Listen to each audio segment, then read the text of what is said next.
Sobat Bersinar, welcome back to Polling Podcast Keliling. War on Drugs, speed up, never let up. So pasti Day Lopez di sini nggak sendirian, karena seperti biasa ditemenin sama co-host yang fenomenal dari BNN. Bapak Riki selaku Kabag Publikasi dan Media Sosial dari BNN. Apa kabar Pak? Kabar baik. Udah lama nggak ketemu ya? Lama banget Pak, kita berapa purnama nggak ketemu Pak? Ada 3 kali lebaran kali ya? 3 kali lebaran, 3 kali puasa. Itu Bang Toji. Oh iya betul Bang Toji. Abangnya Habib berarti. Oke, Pak Riki, kita udah lama banget gak ketemu, dan sekalinya ketemu kita langsung kedatangan tamu yang spesial banget. Sangat luar biasa. Luar biasa banget. Siapa nggak kenal Habib Jafar? Siapa nggak kenal Bang Jerry, Iya. Bang Jerry yang sangat luar biasa. Apalagi bapak beliau, Roni Patinasarani. Waduh, itu legenda pesepak bola. Pesepak bola. Iya, betul banget. Dan sebelum kita tanya-tanya nih sama bintang tamu yang spesial. Sangat spesial. Sangat spesial kali ini kita kasih tahu nih buat Sober, karena sudah ada 2 pemuka agama di sini. Selamat datang ya buat Habib Hussein Jafar, atau biasa dipanggil Bip Bip gitu kan kalau biar lebih akrab lagi. Bip Bip gitu. Kalau mau lebih akrab lagi Hyung manggil. Hyung apa tuh Bib? Hyung itu artinya ya sama Habib, kekasih, ya? sayang Kekasih. gitu. Oh, boleh. Bahasa Korea. Bahasa Korea Hyung ya. Korea Berarti Utara. Mbak Anu bisa panggil my love. My love. Kekasih kan? Iya. Sama artinya itu. Nah, Iya. sama. Sama Makanya ya? orang Arab itu kalau memanggil kekasihnya, yang perempuan Habibati, kalau yang cowok Habibi. Ya. Oh, Habibi. Jadi Habib itu cinta artinya. Jadi Hyung juga gitu sama. Oke, kalau Pak Riki, Puyung Hai. tahu digulai itu. Iya. Kalau dipanggil My Love kayak merek bed cover, Pak. Oh iya. Bang Yeri baru ingat. Bang Yeri apa kabar? Baik. Sangat luar biasa. Luar biasa banget. Sangat luar biasa. Kita ketemu 2017. Iya. Sekarang ketemu lagi. Iya. Dulu kita pernah kasih beliau ini penghargaan. Penghargaan begitu concern terhadap penanggulangan narkoba. Jadi jatuh bangunnya nanti kita bahas lebih lanjut lah. Oh, bener banget. Dari hoodie-nya aja udah kelihatan. Betul. Ayah versus narkotics. Oh, iya. Wih, keren banget. Tapi bukan berarti anaknya enggak.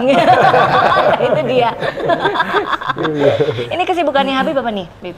Sekarang. Kesibukan sekarang tetap dakwah. Dakwah digital, kemudian dakwah online juga. Iya. Selain itu kerja.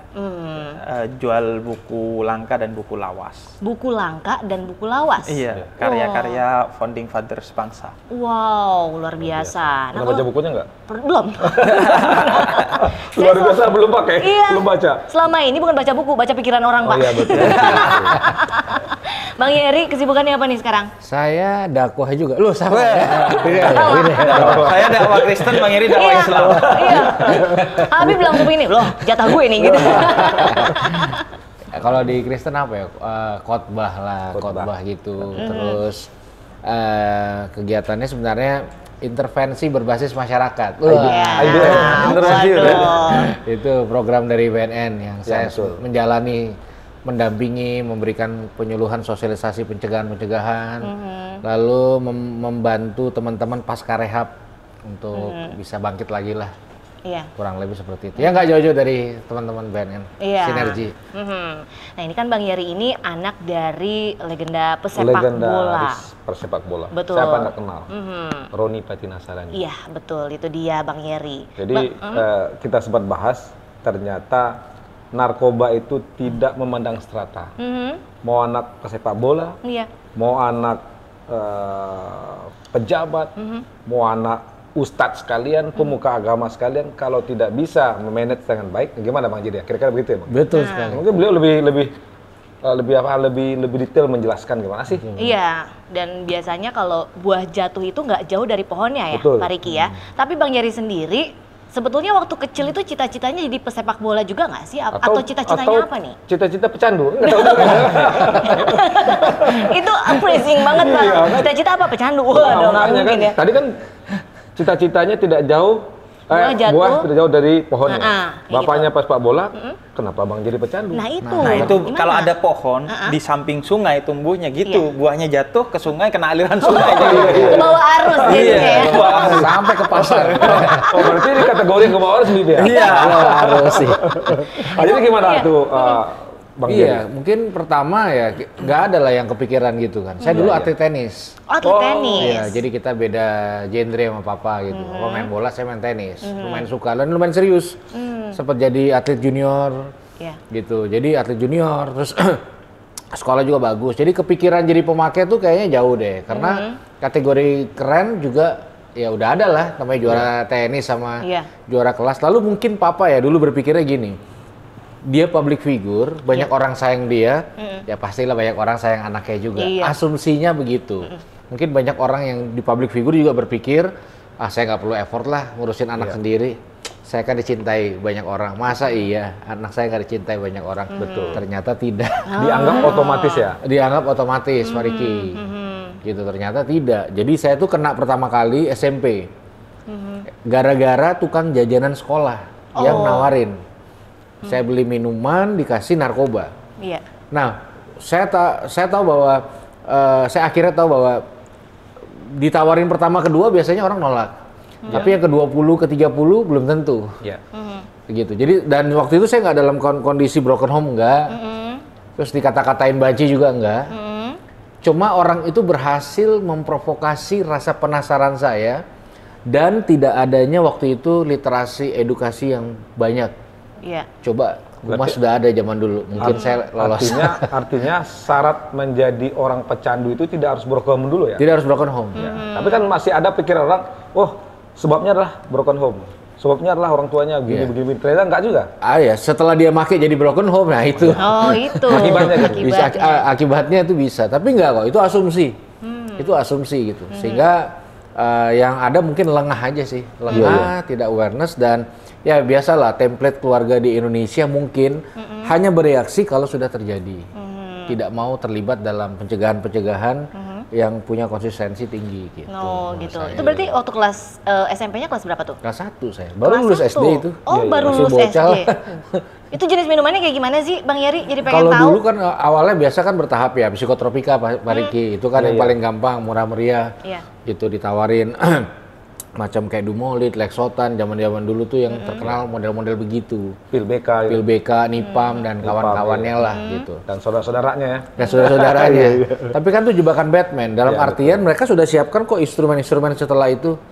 Nggak lama ada ekstasi zaman dulu, ada lalu sabu, lalu putau. Nah saya tuh lama kena putau. Di zaman putau saya adiksi. Iya. Jadi kira-kira gimana nih menurut Habib? Jadi Bang Jerry melaksanakan program BNN tentang IBM, intervensi berbasis masyarakat. Oke. Jadi peran keluarga ternyata cukup dominan membentuk karakter anak. Iya. Kan gitu Bib ya? Apa yang salah nih Bib? Bapak pesepak bola, keluarga terpelihara.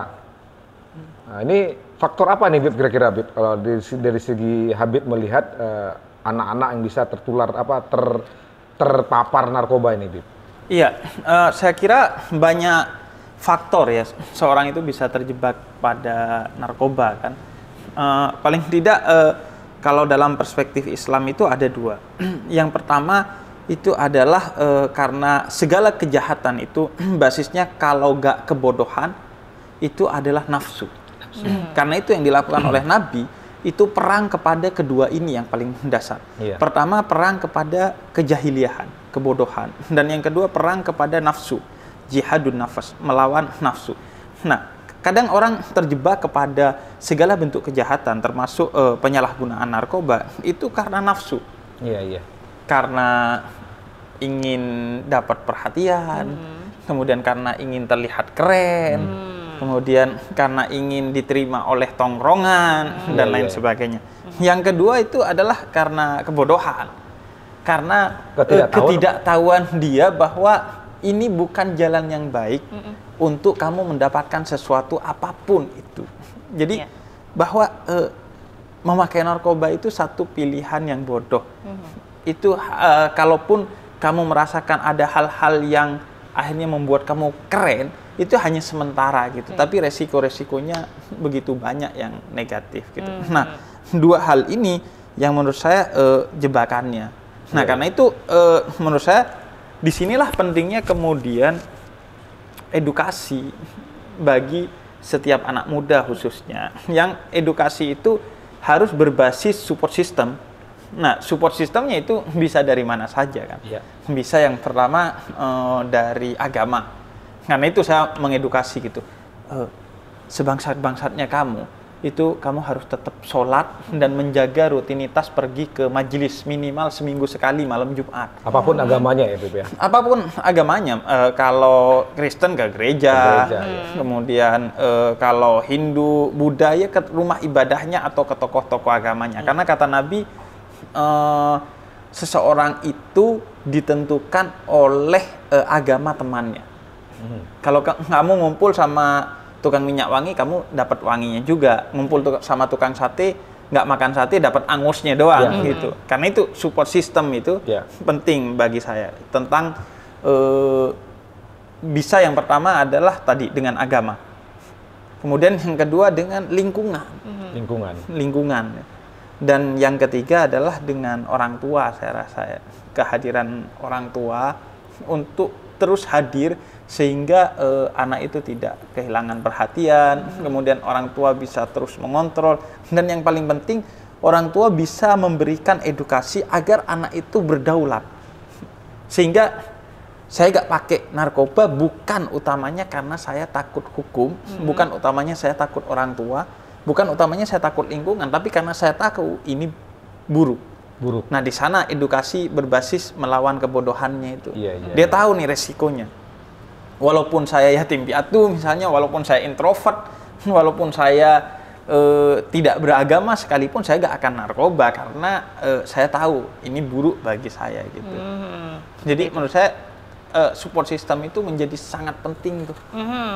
Tadi kan Habib bilang ya, Habib Jafar ini bilang kalau misalnya pengen pakai narkoba itu pengen terlihat keren atau pengen diakui sama teman-teman tongkrongannya. Tapi kalau Bang Yeri sendiri waktu itu sampai tergiur menggunakan narkoba, akhirnya mau. Awalnya kan itu berapa puluh kali gitu baru tergiur gitu. Itu sebetulnya pengen terlihat sama anak-anak tongkrongan diakui atau gimana tuh? Jadi base-nya tuh penasaran sih. Penasaran ya? Penasaran ya? Penasaran. Kayaknya representatifnya cukup kuat sampai sekarang gitu. Gitu. Karena ya terjadi ke orang-orang yang udah keren. Iya. Bahkan Orang-orang sudah punya nama, punya tempat, punya ini, semua sudah punya, mau apa lagi? Bahkan orang-orang yang sudah ngikut berapa kali seminar anti narkoba. Gitu kan. Jadi entah kenapa mereka tahu banget cara memprovokasi satu rasa penasaran sehingga muncul justifikasi dari diri sendiri, ya udahlah. Selain mungkin dicerewetin terus ya, ayo dong. Salah saya juga nongkrong situ terus, tapi kan nggak banyak tongkrongan dulu namanya anak baru lulus SD gitu. Jadi penasaran sih itu yang paling kuat. Yang paling utama ya gitu ya. Jadi betul-betul edik itu udah SMP apa? Akhirnya kan dari penasaran itu kan mulai rutin tuh tiap pulang sekolah. Ya nggak butuh waktu lama lah, mungkin 2 bulan 3 bulan udah mulai kenal yang lain, ganja dulu. Dulu zamannya ada Buddha stick. Model-model begitu. Nah, akhirnya kegulung lah di situ.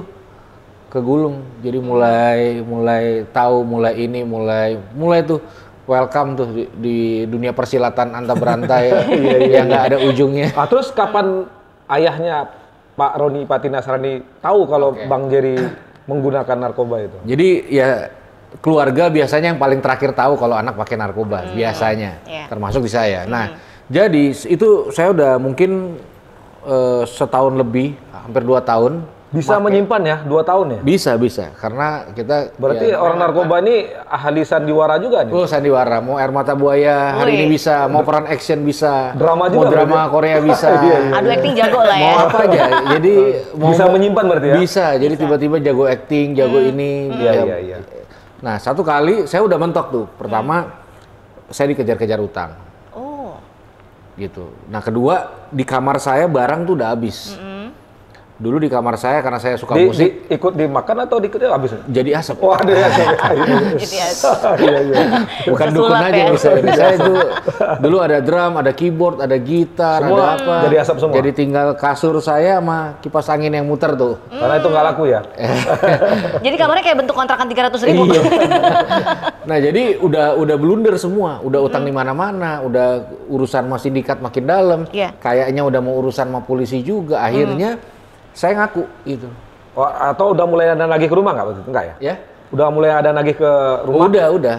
Udah kayak gitu, udah Jadi saya ngaku waktu itu. Jadi malam-malam saya panggil papa saya. Udahlah, ini mau dilempar asbak, mau diapain terserah lah. Jadi saya panggil berdua, saya make. Waktu itu saya bilang, Yeri pakai putau, Pak. Terus reaksi papa saya kan, kalau dulu mah putau papa juga. Oh ternyata putau itu tahun 70-an minuman ringan yang ada kadar alkoholnya rendah. Beda Salah maksud. pengertian Beda ya. maksud. Iya. Beda maksud. Putau gitu kan. Iya, Jadi iya. diasumsi dia gitu. Tapi setelah ditanya teman-temannya, kaget lah dia. Iya, iya. Bahwa waduh, ini serius nih. Nah disitulah awal, kalau keluarga tahu tuh awalnya dari situ. Dan saya ngomongnya ke papa gitu, karena saya tahu mama pasti shock berat. Shock dia. Iya, karena tidak berekspektasi anak yang dibesarin dari kecil dengan nilai-nilai spiritual, nilai-nilai olahraga, lingkungan di keluarga baik-baik aja, tahu-tahu ngaku candu. Putau itu kan medianya kan suntik. Iya. Itu gimana? Bang jadi suntik sendiri atau disuntikin teman apa?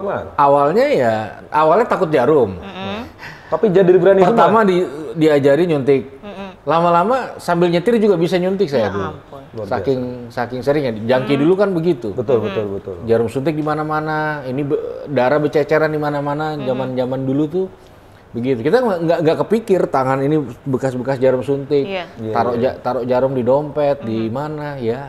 Itu nggak itu yang bandar nggak pernah bilang dari awalnya. Ujungnya tuh kayak gitu. Iya. Berarti kan Bang Yeri juga sebelum terjerumus jeratan narkoba ini prestasi oke di sekolah. Terus belum lagi atlet tenis juga, gitu hobi banget. Setelah narkoba itu hilang semua.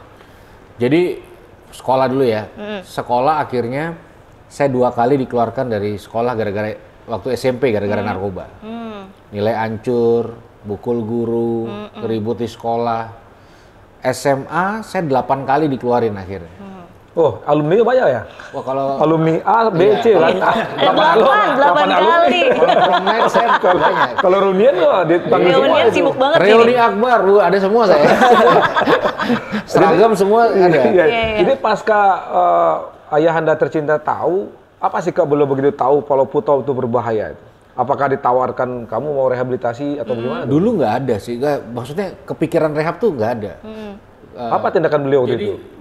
Papa tuh ngubungin teman yang dokter, saya dibawa ke klinik Retna dulu, RSKO di Oh ya, RSKO betul. Fatmawati. Betul, RSKO ya. Dr. Al-Bakhri. Ya. Itu awal-awal. Ya. Waktu saya datang pertama kali ke dokter, loh kok kayak reuni? Gitu. Jadi itu yang pertama kali yang dilakukan papa saya bawa berobat. Waktu itu berobat jalan. Jadinya program pertama kali saya berobat tuh ya setelah Rawat jalan ya. Rawat jalan. Rawat jalan. Itu berjalan berapa langsung? Berapa lama? Itu 3-4 bulan mungkin saya bertahan ya. Tapi nggak ada pengaruhnya apa sama aja? Sama aja Pak. Jadi Sama aja, jadi saya dapat obat dulu jam 2, jam 4, jam 6, jam 8. Ya udah jadi saya pakai narkoba iya, obat ini juga iya. Nah, jatuhlah saya dari lantai 2 tuh sekali. Gelinding di tangga gara-gara Aman. untung aman. Kalau nggak kita nggak Bisa normal nih. ngobrol ya. Bisa hadir di podcast ini ya. Iya, itu aman nggak ada yang patah gitu Iya. kan. Tapi gitu kira-kira Bib, gimana tuh Bib? Apa orang tua pasti shock Bib ya? Iya. Shock melihat anak seperti itu. Iya, Gimana karena itu, Bib? iya, karena kalau dalam Al-Qur'an anak itu kan perhiasan Iya. bagi orang tuanya.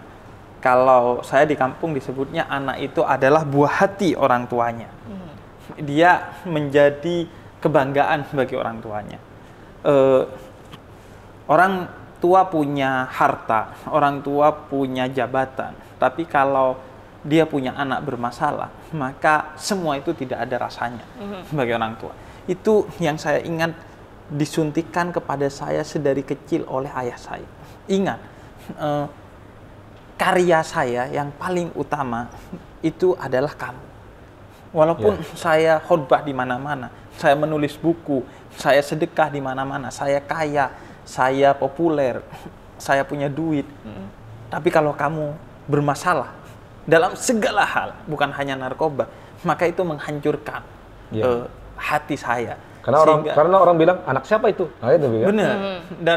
Dan apalagi saya punya tanggung jawab yang besar karena saya selain menyandang seorang Habib, Ya. keturunan Nabi Muhammad, itu juga menyandang anak dari Kepala Yayasan Pendidikan Dakwah dan Sosial selama 40 tahun. Jadi saya harus jadi Betul-betul teladan. tauladan. Iya. Berarti Habib nggak nakal dulu Bib ya? Sebagai Nggak ada seorang anak nggak waktu ada itu sih nakal-nakal. beban ya. Sebagai anak kecil itu beban. Tapi nakal sudah pasti lah Pasti, ya, Bib. bagian. Saya pikir Habib tuh nggak nakal-nakal, lurus lempeng nggak Bib ya? Iya. Ada Nggak. juga nakal-nakal juga Bib ya? Enggak, makanya kita tahu nikmat dan indahnya lurus karena pernah nakal. Oh, iya, Karena iya, iya. nakal gak enak. Cuman nakal kita itu ya nakal anak kampung ya. Nakal anak kampung Nggak baca itu. Quran gitu Bib ya? Iya. Nggak lupa sholat Atau ya? ini sebenarnya mandi sungai. Karena mandi sungai itu resikonya kan besar ya. Iya. Tenggelam atau keseret banjir. Iya. Nah, kita tuh mandi sungai itu diem-diem.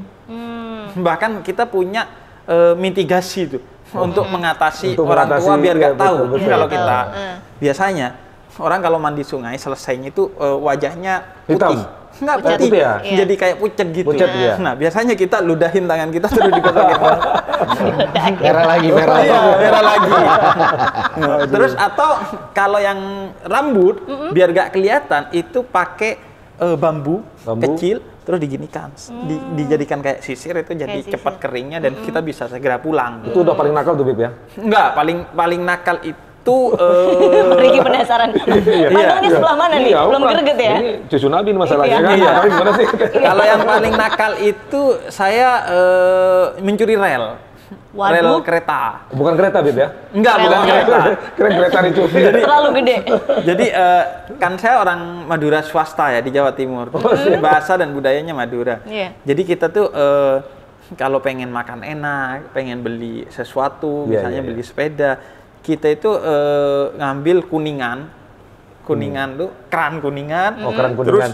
diambil kita ganti yang plastik. Yang kuningan kita jual ya. dapat duit. Berarti sama saya Bib dulu Bib. Iya gitu. Ya, sama. Iya. Sampai Madura juga. Jadi gitu. Jadi kita lebih ke maksudnya yaitu mencuri tapi masih bertanggung jawab diganti Iya, sama diganti kita. dulu ya. Pikiran kita ya biar dosanya nggak gede-gede banget lah. Kita kan. Masih Kita gimana boleh dosanya? berdosa tapi Iya. jangan merusak. hanya mengganti aja Bib ya? Iya. Yang agak lebih murah dikit Iya, gitu dan ya? biasanya kita izin dari luar. Kerannya kita ganti ya. Kayaknya udah denger deh dia. Karena Jawab sendiri. keran-keran zaman dulu tuh kuningan tuh. Ya, kuningan mahal Iya, tuh Bib. kuningan mahal Ya, itu, mahal. berat itu. Nah, kita biasanya ganti atau tembaga-tembaga. Betul. Kita biasanya nyari kabel-kabel di jemuran orang. Betul. Jemuran kampung dulu tuh biasanya kan pakai kawat kalau Iya. sekarang. Kalau dulu itu pakai tembaga. Tembaga. Dan itu berat tuh. Nah, itu tembaganya Jual. kita ambil jual ganti kawat sama kita karena murah. Nah, itu Sama berarti Bib. Saya kelakuan Habib berarti Bib ya? iya makanya itu. Atau kita ini jual tadi ya besi rel. Atau kalau mentok itu Kiloan Bib, di kilo ya? kiloan. Besi ban. Jadi ban bekas tuh yang nggak dipakai kita bakar. Bakar, di keluar- sungai. keluar Nah, ininya. keluar tuh kan. Keluar Kawat- Yang kayak kawat-kawat itu ya. Nah, itu baru saya jual. Makanya saya tadi Bang Yeri ngomongin Putau, saya agak relate, sekarang saya ganti. Iya. Bang Yeri yang nggak kira relate sama cerita saya. Cerita-cerita jualan. Mungkin Bang Yeri baru kepikiran kenapa kecil gua nggak ngikutin Habib ya, kita jual ini jadi barang gua nggak habis gitu. Atau kenakalan saya tuh waktu kecil ini manggil becak terus lari. Oh, iseng ya. Iseng Bib, Iya, ya? jadi dia berhenti terus dan iseng di sana itu kan agak serem karena tukang becak itu pasti bawa celurit. Iya, iya, iya. Kebanyakan dari mereka. Jadi kita dikejar pakai celurit atau nyuri tebu tuh. Iya, iya, Nyuri iya. tebu kan enak. Itu tuh. adrenalinnya tinggi tuh Bib ya? Iya, itu ada opas tuh Iseng, istilahnya. tapi dikejar sama celurit Bib. Itu Celurit, mantap tuh Bib. bener. Itu mental terbentuk tuh Bib. Nah itu opas itu penjaga air Ya. dan penjaga sawah tuh. Nah kalau kita nyuri tebu tuh itu dikejar sama opas tuh. Pakai celurit Bib ya? Pakai celurit dia kalau kena sih gak kira dia apa-apain Oh, ya. iya. Cuma itu kayak Takut-takutin dia. bayangin Takutin kita ya. kecil tuh SD Iya, iya. dikejar orang pakai celurit tuh. Iya. Atau ini juga ngegedor rumahnya orang Cina Kristen yang punya anjing. Nah kita kan Iya. atau kita matikan lampunya kita kabur. Iya. Terus anjingnya lari kan ngejar tuh Iya, kan. ngejar. Jadi Langsung nggak salah. anjingnya langsung bereaksi ya Bib ya? Iya, kan kita gitu ya. kita lahir dengan cinta dari Tuhan, tapi kadang lingkungan yang oknum-oknum lingkungan yang tidak bertanggung jawab mendidik kita dengan pendidikan yang nggak benar. Kayak orang beda agama itu bukan bagian dari kita, atau orang yang beda suku misalnya. Bukan kita juga. Bukan kita kan. Itu Ngelihat salah orang itu. Cina, bukan kita nih. Atau ngelihat orang beda agama, bukan kita tuh. Makanya itu sih kenakalannya. Ngelemparin gereja Pantai Costa. Iya pakai apa kerikil. Iya. Tapi itu gimana ya? Mau disebut kenakalan, iya ya. Tapi waktu itu kita tidak menjalani itu sebagai kenakalan. Maksudnya karena kebodohan tuh. Karena kita karena kita menduga itu dakwah tuh. Ngelemparin gereja tuh. Yang salah itu. Iya, yang salah kan. Makanya saya sebut tadi motivasinya positif, tapi caranya negatif karena kebodohan itu. Nah, bisa jadi kan sebagian orang itu juga menyalahgunakan narkoba, mungkin ya, menurut saya. Motivasinya ada yang kayak apa ya? Untuk kemudian biar diakui yang semua menurut saya dasarnya adalah krisis eksistensi. Jadi dia ingin diakui tapi tidak mau bekerja secara positif untuk pengakuan itu, sehingga kalau nggak bisa yang positif ya udah yang negatif. Karena biasanya kan orang diperhatikan tuh kalau karena prestasinya ya karena sensasinya kan. Betul. Nah itu yang kemudian kalau kita ya karena basicnya mungkin di kampung ya, tantangan kayak yang high kayak di kota kayak narkoba dan lain sebagainya itu jauh sih, berarti nggak ada ya kayak Bang Yari kan ada tawaran itu ya. Kalau dari Habib sendiri dari kecil sampai gede kayak gini nggak pernah ada yang menawarkan narkoba? Nggak ada, kita itu satu-satunya info. Bentengnya udah kuat banget ya. Mungkin juga pertama support system ya. Kita hidup di lingkungan kan kampung Arab. Kita full ngaji, kita full mengerjakan hal-hal yang positif, main bola dan lain sebagainya. Karena itu menurut saya olahraga itu juga penting ya, untuk kemudian menyibukkan anak-anak atau anak muda dengan hal-hal yang positif. Nah, kita itu full dikontrol oleh masyarakat. Jadi kayaknya kampung saya itu nggak butuh polisi dulu, karena saya misalnya sistem sudah jalan gitu ya. Sistem jalan. Misalnya saya itu pernah sekali mau nyoba ngerokok. Saya sampai sekarang nggak ngerokok karena ayah saya anti rokok. Itu saya mau nyoba ngerokok, mau saya isep, ada tetangga saya ngelihat, padahal di sungai itu. Terus saya buang. Sejak itu saya takut ngerokok lagi. Takut dilaporin ya? Iya, padahal tetangga kalau di kota kan individualistik ya. Saya bahkan sampai sekarang nggak kenal tetangga saya gitu kan. Nah kalau ini masyarakat itu gotong royong. Jadi dijagain sama masyarakat, semua mata tuh menjaga kita. Nah itu yang menurut saya jadi support system pada saat itu. Jadi ya udah kita nakalnya juga mentok ya. Perkenalan pertama saya tentang info narkoba itu saya nggak tahu ini relate apa enggak. Bolpen narkoba, ingat nggak? Bolpen. Dulu pernah yang ada. Wangi itu ya? Nah, bolpen yang gede. Penghapusnya Gitu ya? Penghapusnya bisa Enggak, dicium. bukan. Bolpennya. Wah ini ya, ini kayaknya khas kampung doang nih. Jadi ada bolpen gede, katanya karena wangi, itu ada narkobanya. Tapi itu hoax. Waktu itu hoax, itu kayaknya perang bisnis aja tuh. Antara penjual bolpen dan pensil kan. Nah itu kita tuh langsung tuh dulu. Wah, jangan pakai bolpen itu aja langsung kita tuh. Langsung dibuang tuh sama kita. Karena itu kan apalagi barang-barang yang aneh, Bib ya. Atau sekarang ini gimana, Bib? Menurut Abib ya, ada namanya terapi medis, ada namanya terapi sosial. Nah, yang ketiga ada namanya terapi agamis nih. Apakah ruqyah apa segala macam? Kira-kira itu satu alternatif nggak, Bib? Seperti yang di Suralaya itu. Saya kebetulan pernah ke pusat terapi yang Suryalaya di bawah pimpinan Abah Anom. Abah Anom. Kemudian bagi saya itu penting sekali karena agama itu kan salah satu support system yang pertama. Dan yang kedua, agama juga memiliki variabel-variabel untuk memberikan sesuatu yang dibutuhkan oleh anak muda.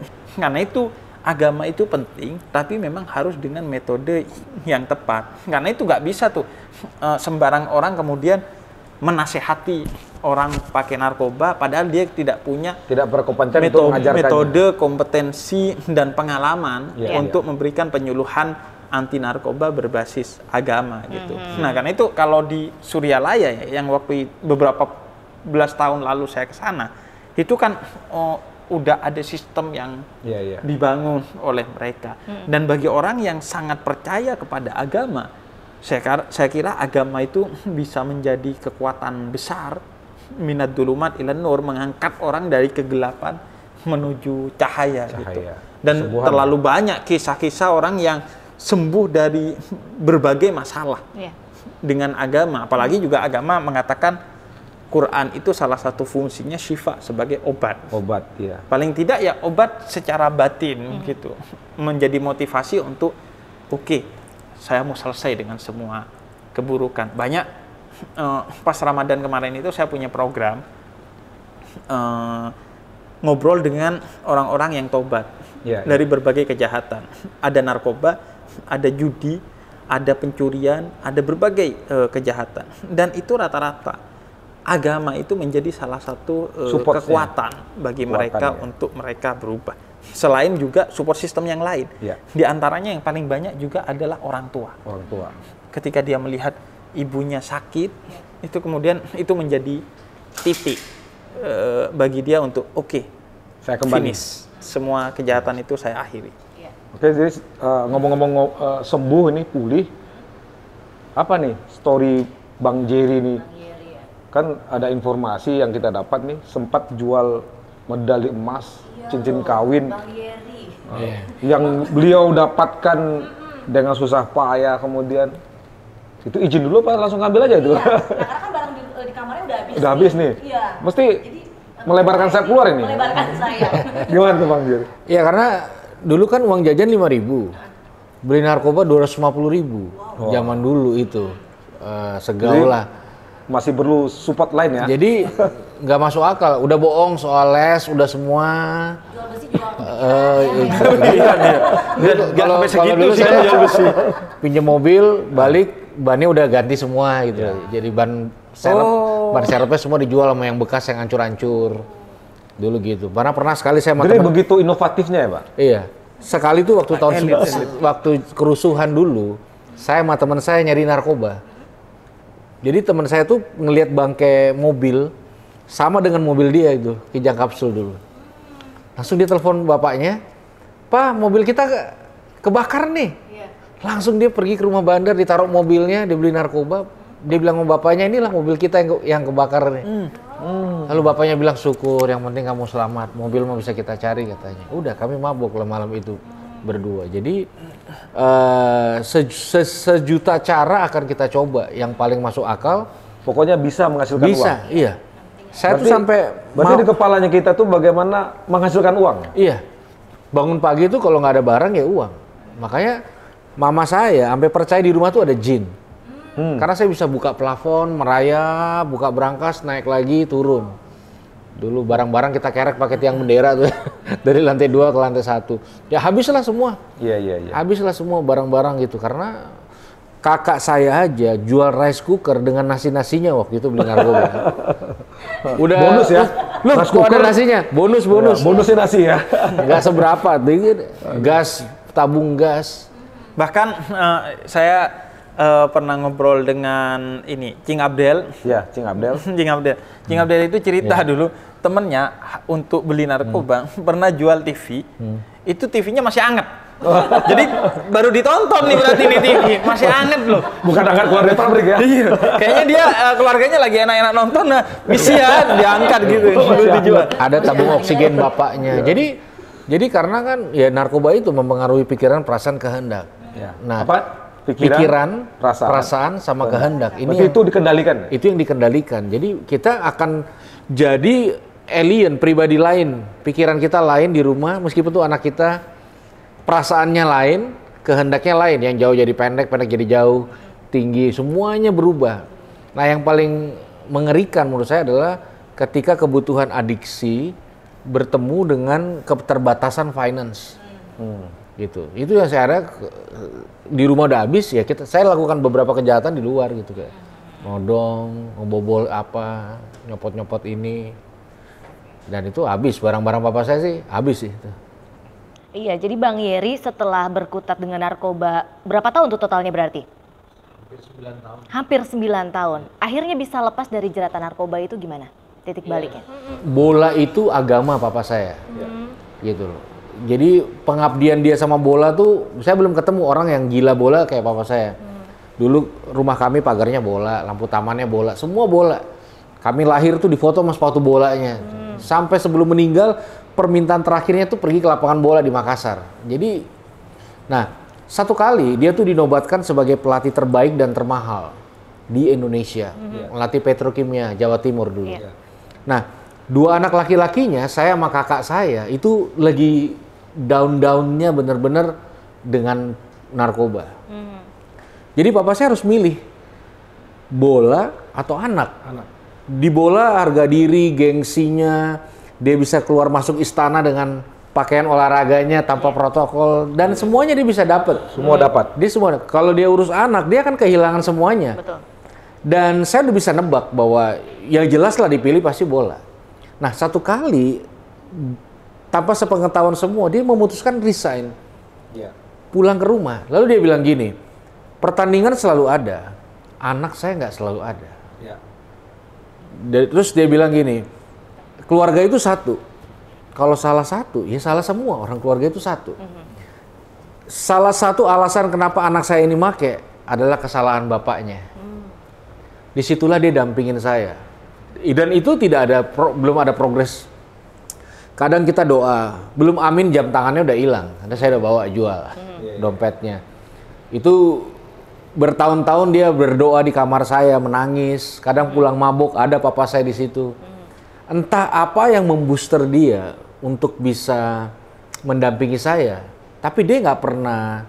Kadang saya keluar rumah bandar, ada loh papa saya di situ. Pernah perlakuan kasar nggak boleh untuk mencegah kita gitu? Dia hampir nggak pernah.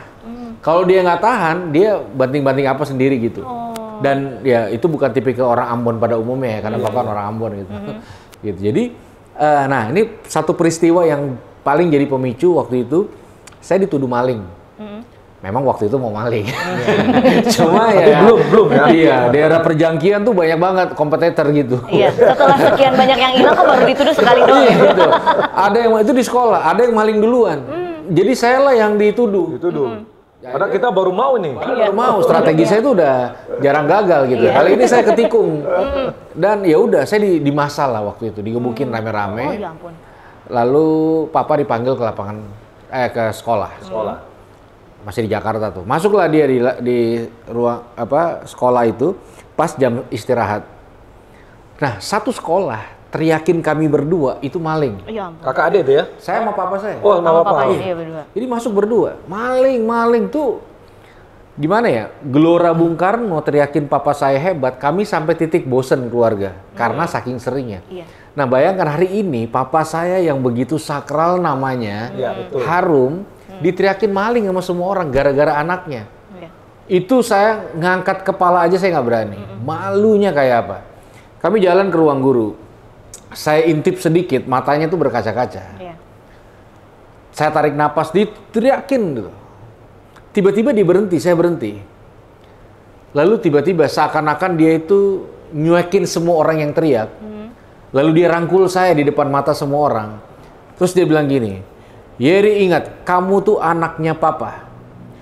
Angkat muka kamu. Jalanlah. Jalan lagi.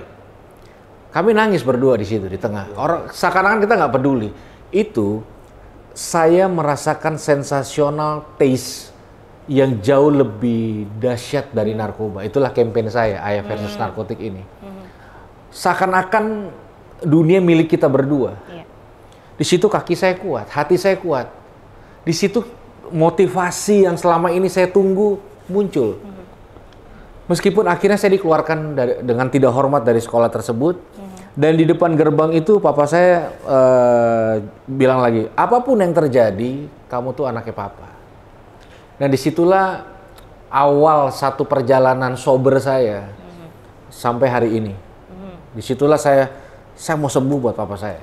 Saya akan kerahkan semua kekuatan.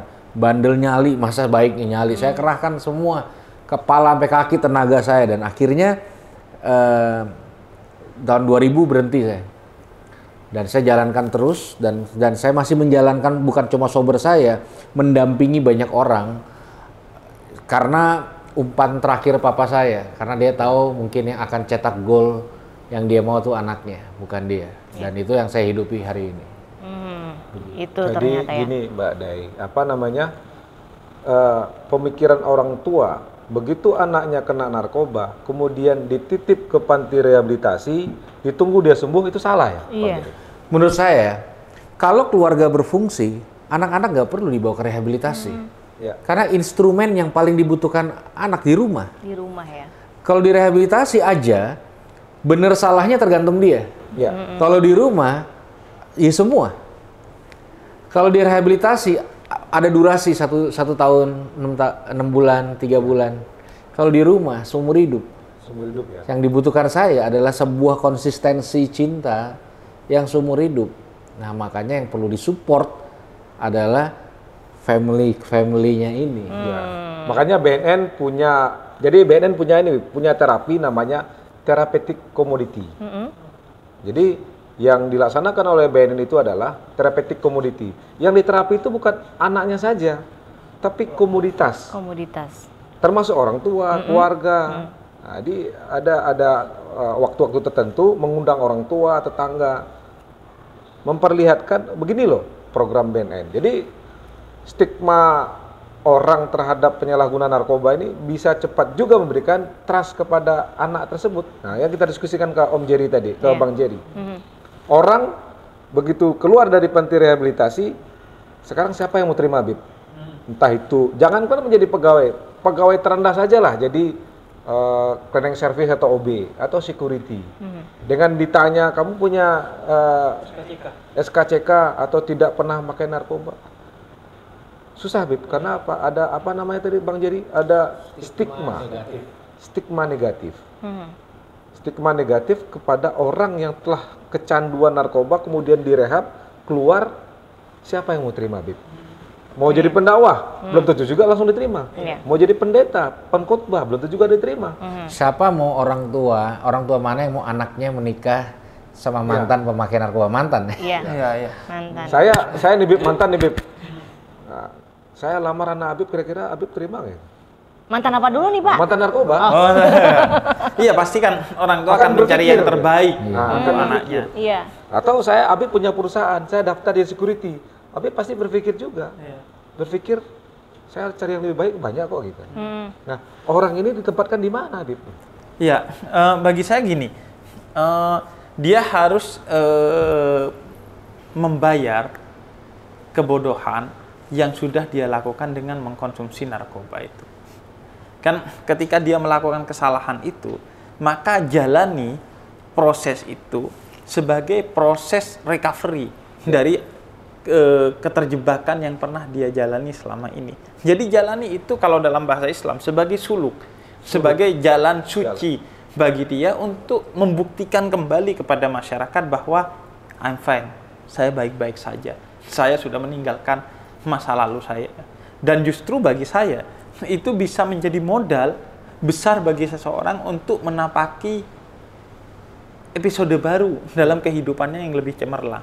Saya rasa ya, Bang Jerry sekarang bisa menjadi seorang pendeta yang memiliki kesadaran sosial yang tinggi karena pengalamannya di masa lalu gitu kan. Dan kemudian siapa sih orang yang tidak pernah berdosa gitu. Semua orang kan pernah berdosa.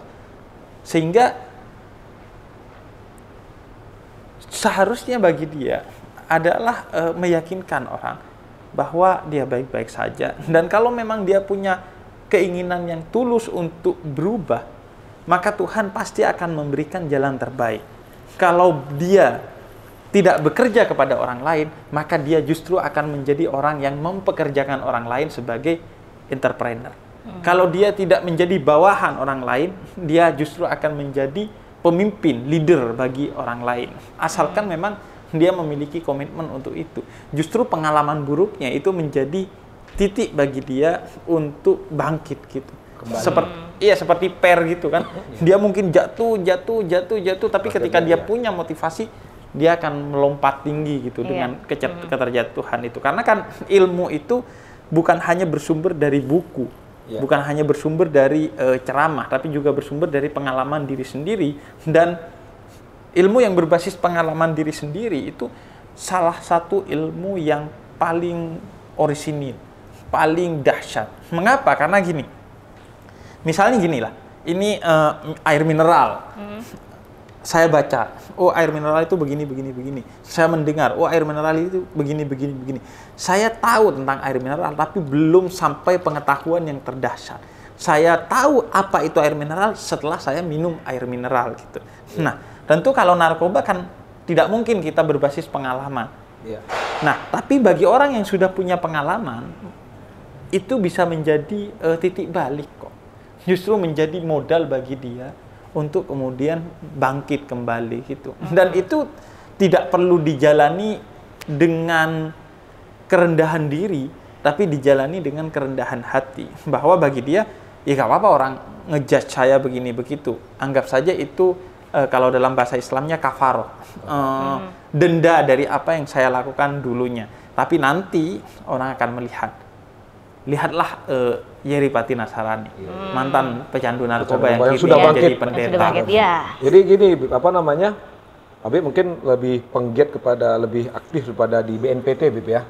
Nah, narkoba ini, narkotika ini kan termasuk extraordinary di samping teroris. Nah, ini perlu kayaknya, Habib. Kalau BNN mungkin terbatas penyuluhnya. Penyuluh BNN mungkin terbatas. Mungkin di tingkat BNN pusat, BNP provinsi dan BNK kabupaten kota, mungkin penyuluhan terbatas. Nah, kita harapkan ada apa nih? Kolaborasi nih antara pemuka agama. Kenapa? Umat itu punya Bang Jerry, umat itu punya Habib. Nah, ketika kita titipkan kepada pemuka agama, tokoh-tokoh agama, saya yakin akan cepat diresap, cepat diterima oleh masyarakat. Tapi kita lihat postingan podcast, ceramah-ceramah agak minim, Bib, untuk memberikan informasi, edukasi kepada masyarakat tentang narkoba. Gimana, Bib? Iya, karena itu bagi saya dakwah itu bukan hanya menyampaikan ayat-ayat Tuhan dan sabda-sabda Nabi. Dakwah itu adalah pada intinya mengajak orang dari segala keburukan menuju ke terang benderangan. Keburukan itu banyak hal, terorisme, kemudian sikap buruk terhadap nilai-nilai ekologi, kemudian juga tentunya keterjebakan kepada narkoba. Nah, ini harus menjadi concern juga bagi seorang pendakwah, agar kemudian jangan sampai kita melahirkan orang yang ngerti agama tapi tidak menjalankan agama. Ngerti dia ayat-ayat Tuhan dan sabda-sabda Nabi, tapi terjebak dalam segala jebakan-jebakan kejahatan termasuk narkoba. Nah, karena itu bagi saya penting untuk terus digelorakan. Agama harus memiliki dampak sosial.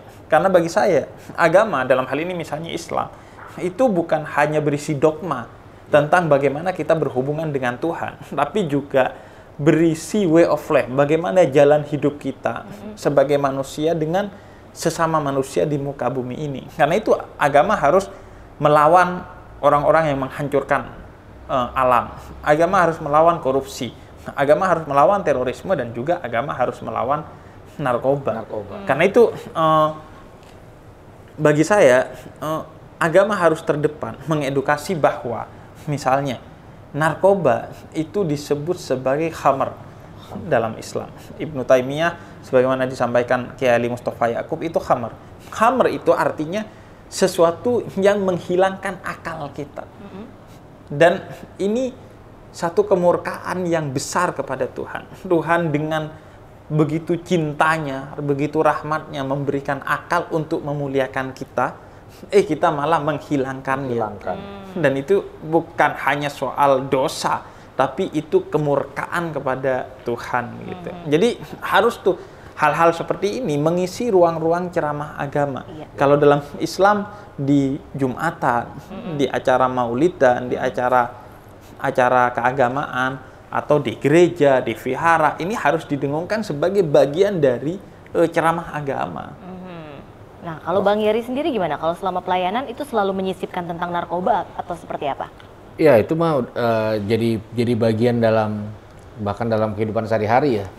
Nah makanya kan saya banyak kolaborasi sama Habib, mungkin lebih banyak sama Habib dibanding pemuka-pemuka agama yang seagama dengan saya. Itu memantapkan bahwa semua agama sepakat bahwa ini tidak bisa ditoleransi. Itu sebenarnya kepentingannya. Makanya saya pernah bawa beberapa orang yang bermasalah dengan narkoba, yang beragama Muslim, saya bawa ke tempatnya Habib. Habib pun begitu. Bang, kenal ini ada domba abang nih. Ya kan? Sesat ke sini. Ya kan? Ya Bib, ini Bib, ya kan gitu. Jadi kita udah seharian tuh habisin waktu sama Habib udah pulang mereka dapat sesuatu. Jadi kita udah bermainnya tidak di arena toleransi lagi, tapi udah diapresiasi dan udah kolaborasi nih. Gitu, udah bukan bagaimana nerimanya. Jadi banyak-banyak kebaikan yang kita lakukan bersama. Justru kita harapkan begitu, Bang Jerry. Artinya bagaimana menyadarkan masyarakat, mereka itu lapor, Bib. Masyarakat kan Bang Jerry tahu sendiri, agak enggan lapor, agak takut lapor kepada institusi penerima wajib lapor. Nah, kita ada IPWL namanya, Bib.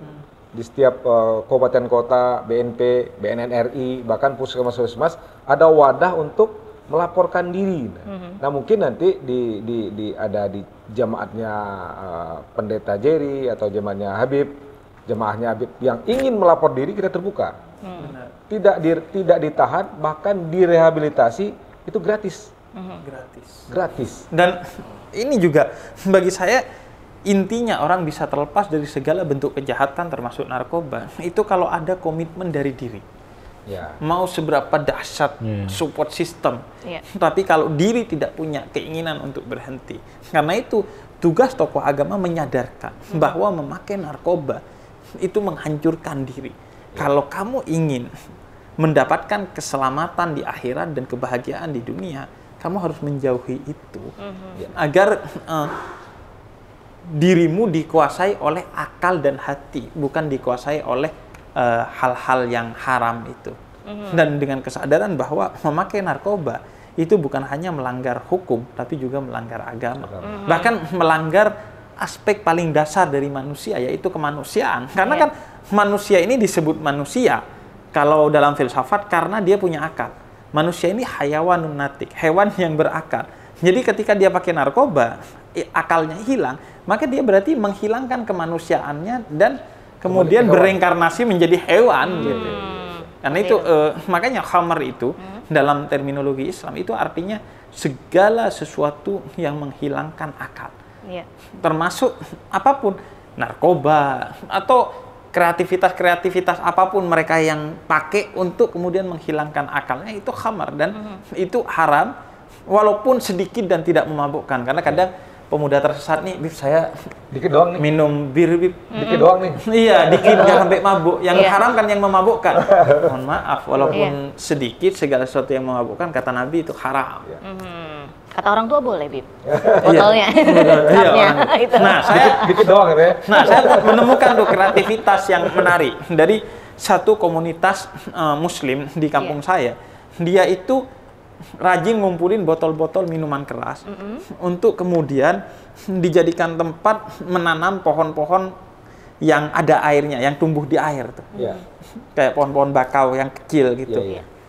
Itu di kayak semacam padepokannya dia, ada banyak tuh. Terus kata saya, ini keren. Khamar, minuman keras yang awalnya di botol ini ada cairan yang mematikan, diubah oleh kawan-kawan, justru dari botol ini tumbuh kehidupan dengan pohon-pohon itu. Kayak di rumah saya, Bib. Rumah saya juga gitu, tau-tau jadi teh. Waduh, iya, beda itu ya. Beda. Orang tua lihat, oh masih utuh. Nggak taunya jadi teh. Itu jadi ya. Jadi memang ini luar biasa ya dari dua pemuka agama yang memang sudah merangkul generasi milenial, generasi Z juga, yang memang mungkin lebih meresap nih kalau misalnya dikasih masukan dari Bang Yeri dan juga dari Habib gitu ya. Mereka tuh lebih mendengarkan. Iya, dua pemuka agama yang hits banget gitu sekarang kan di kalangan anak muda gitu. Jadi memang kolaborasi itu penting banget ya, Bib ya, Bang Yeri ya. Jadi memang perlu untuk memberantas narkoba ini. Jadi sebelum kita pamitan, kita seru-seruan dulu mungkin kali Boleh. sama Bang Yeri dan juga Habib. Kita todong untuk main pantun tentang narkoba. Gimana nih? Setelah 8 tahun berkutat dengan narkoba, Bang Yeri apakah ada pantun? Waduh. Pantun tentang narkoba. Iya. Narkoba. Aduh. Ditebakin kayak gitu ya. Apa ya katanya? Jalan-jalan. Jalan-jalan ke kota tua. Cakep. Cakep. Gimana kalau saya yang cakepnya aja? Nggak bisa ya? Oke, kalau gitu. Oke, kayak kalau Oh, saya Habib ada nih, Habib ada. pagi-pagi minum boba. Cakep. Hati-hati jangan sampai kram. Iya, cakep. Jauhi narkoba Iya. karena ia bukan hanya dosa tapi juga haram. Wah, keren. Mau dibalas sama palang pintu? Masih belum kepikiran. Saya ikut aja lah. Ikut aja. Ikut, Habib. Setuju. Mau dibalas sama Pak Diki? Oh, tapi saya nyontekin. Oh, boleh, boleh, Pak. Boleh. Air mengalir ke tempat yang rendah, Cakep. sungguh indah dipandang mata. Cakep. Jika ingin hidup pun berkah, jauhi narkoba, perbanyak ibadah. Wow, tuh luar biasa. Padahal saya pengennya Bang Yeri ini bukan hanya include soal pantun loh. Iya. Kalau bisa yang lain juga ikut saya gitu. Lomba ya tadi ya, Bim? Aduh, bisa banget ya. Mungkin dari Bang Yeri sendiri pesen buat para sober tentang memberantas narkoba ini atau menjauhi narkoba ini dari Bang Yeri. Tungguin, dari tadi ini sober-sober saya nggak ngerti ini sober Sobat apa ya? bersinar, panggilan penonton Sobat kita. bersinar artinya bersih dari narkoba. Bersih dari narkoba. Ya, ya, Oke. ya. Oke, jadi kalau dari saya, apa yang terjadi dalam hidup kita 10-20 tahun dari hari ini sangat ditentukan lewat apa yang kita putuskan hari ini. Jadi putuskan keputusan-keputusan hebat yang salah satunya adalah tidak pakai narkoba, maka kita akan memiliki masa depan yang luar biasa. Itu dia ya. Habib, kira-kira Dari Habib? Dari saya, karunia terbesar Tuhan kepada kita adalah akal. Maka yang harus kita lakukan sebagai bentuk syukur atas karunia ini adalah terus mengasah akal itu agar semakin cemerlang dan menentukan masa depan kita. Maka kalau kita menggunakan narkoba, ia bukan hanya berarti tidak mengasah akal, tapi justru menghabisi akal kita. Dan orang yang sudah kehabisan akal, yang tersisa hanya nafsunya. Dan nafsu dalam Islam itu adalah musuh utama kita, karena dari sana orang akan hancur. Wah, itu ya. Jadi kita harus perangi narkoba dan perang melawan narkoba itu harus menjadi jihad fisabilillah, harus menjadi jihad di jalan Allah bagi seorang muslim. Karena dari sanalah banyak generasi muslim yang hancur. Mau diceramain gimana aja, kalau dia masih pakai narkoba, nggak akan mempan. Karena itu sebelum kita bicara tentang bagaimana mereka sholat, bagaimana mereka ngaji dan lain sebagainya, kembalikan dulu mereka menjadi manusia. Setelah mereka menjadi manusia, baru kita ngomongin tentang ngajakin mereka beribadah dan lain sebagainya. Selama dia masih pakai itu, susah. Karena dia masih belum menjadi manusia. Karena itu ini harus menjadi agenda utama kita sebagai seorang pendakwah. Termasuk juga Bang Yeri dan teman-teman pendakwah lain di masing-masing agamanya. Gitu. Berarti yang disampaikan Habib tadi adalah tagline-nya BNN, Bu. Tagline-nya BNN itu War on Drug. Perang terhadap narkoba. Jadi War on Drug, speed up, Never let up. BNN punya tagline seperti itu karena kita lihat bahwa narkoba ini dari masa ke masa terus berkembang, Bib. Masa ke masa berkembang, zaman Pak Jerry. Kini mungkin Putau sudah ditinggalkan, sekarang muncul lagi NPS namanya, Bib. New Psychoactive Substance. Jadi kimia-kimia itu diracik menjadi jenis-jenis narkoba yang lain. Dulu orang berpikir ganja itu dari Aceh. Sekarang ada namanya ganja sintetis. Jadi dari kimia yang diracik. Kalau gitu saya mau ngasih satu jenis hal yang memabukkan, sangat keren dan positif. Wah, apa itu, Bib? Itu kata Jalaluddin Rumi, tidak ada mabuk yang lebih dahsyat dari mabuk cinta kepada Tuhan. Waduh. Jadi kalau kita bisa perlu direhab. Nggak perlu ya. Jadi itu kalau kita bisa masuk kepada cinta yang terdalam kepada Tuhan hingga kita mabuk, maka tidak ada sesuatu yang lebih indah dari itu. Jadi kalau kita mencari apa sih mabuk yang sebenarnya yang paling indah, itu justru mabuk cinta kepada Tuhan, Sang Pencipta. Sang Pencipta. Itu gak ada yang lebih indah dari itu. Kalau udah ngerasain itu, narkoba. Apa narkoba? Apa minuman keras? Gak tahu dia tuh. Mabuk cinta Pak, bukan mabuk janda ya Pak. Ya jadi Pak Riki memang nggak kerasa ya ngobrol sama Habib dan juga pendeta di depan kita berdua ini. Waduh, kayaknya masih pengen ngobrol terus Dapat gitu. berkahnya kita ini. Betul banget, dapat berkahnya juga. Ternyata memang peranan penting orang tua ini amat sangat luar biasa ya untuk membentengi anak dari kejahatan narkoba. Pondasi agama yang kuat juga itu jadi tempat yang bertumpu untuk tahu bahwa Tuhan tidak akan pernah meninggalkan kita. Mari jaga diri kita, jaga anak-anak kita, generasi muda Indonesia dari jerat narkoba. Akhir kata, sampai bertemu lagi di podcast selanjutnya dengan tema-tema yang tentunya sangat menarik untuk dibahas. Polling Podcast Keliling. War on Drugs, Speed Up, Never Let Up.